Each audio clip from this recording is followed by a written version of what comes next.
Here's a topic that puts the fear in men and women in real estate. Believe me, you'll be surprised how nervous these people get when they hear this one name. Like, follow my videos, stay to the end, leave a comment, or DM me offline. Yeah, there is a name that shocks and puts the fear of all real estate people to the nth degree. Well, I should be honest, it's two words, a name that makes everybody go absolutely nuts when they hear it. Are you ready? Home inspector. Puts the fear and God in every single person that's in this business. Here's some do's and don'ts, unscripted, something that came to my mind and I've always wanted to talk about it, but it's something that's really important to the clients as well as to the agents. Number one, if your agent refers you a home inspector, ask him to give you 3. Weigh them out on your own.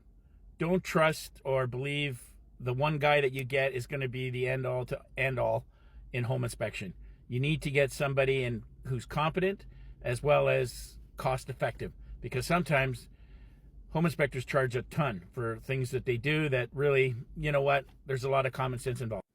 Having said that, finding the home inspector is the most important thing you're going to do when you're trying to buy a home or sell it. Sometimes sellers get a home inspector in order to give a home inspection package in order to make the buyers feel comfortable and confident when they're going to put an offer in. Especially in a bidding war, a lot of people waive that condition. But if the seller is really smart and wants to sell their home, doing this is a good part of the package. Now, how do you pick a home inspector? Everybody, like I said, goes by a referral. I'll tell you probably the best approach. Real estate people are scrutinized. Real estate people are being governed by so many different bodies. AREA, CREA, TREB, RICO. You know what? We've got so many different groups and different bodies overseeing us and making sure that we stay in line, that we don't have the opportunity to try to do something wrong. Oh, sure, I know that you could tell me a horror story about an agent that did something wrong. But listen, I'll tell you something. We have a lot of people administrating and as well as keeping a good playbook in check for us to follow. The interesting thing about home inspection is there is no governing body. There is nobody that's staying on top, making sure that they're doing the right things and doing the right job.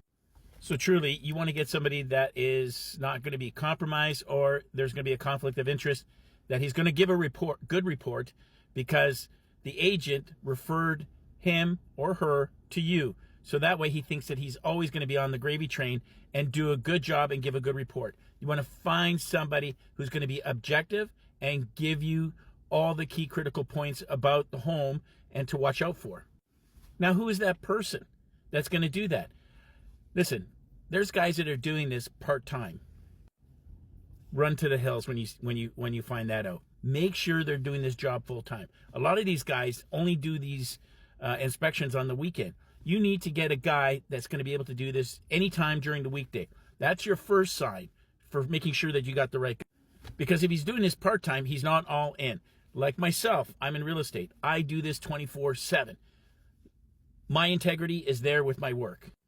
You want somebody is going to be the same way as far as home inspection is concerned.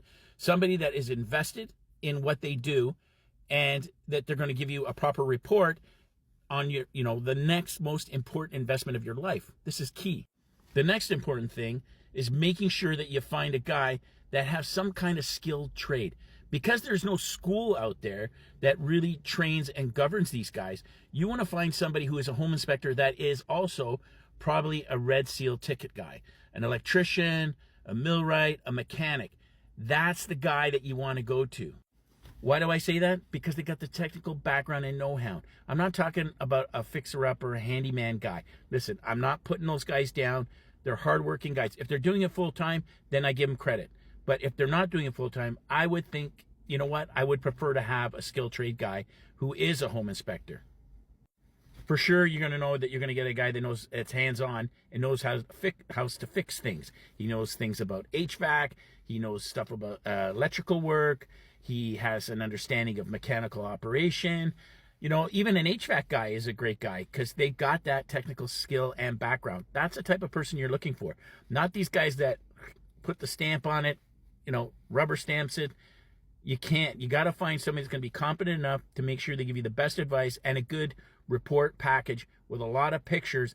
I'm big on pictures. I'm a simple guy. But you want a guy that's going to give you a good package that can give you the know-how and also be able to call afterwards to talk to them about something if it goes wrong, or if there's a remedy to the situation, that you don't have to call somebody, you know, in order to come in and do to fix the job. He might be able to help you out, being a skilled trade guy.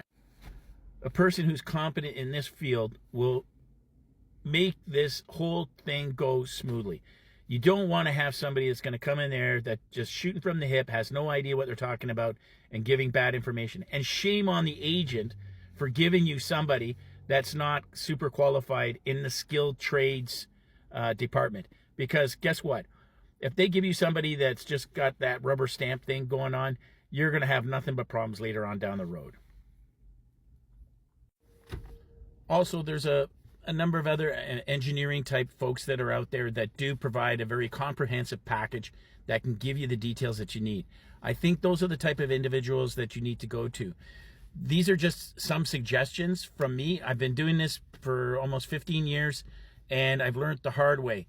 When you get yourself into a situation where somebody doesn't have that technical background, they're just shooting from the hip, believe me, it costs the deal, it costs the clients their homes, and on top of that, they may have a major problem later on that wasn't detected by somebody that's very qualified in doing this type of service.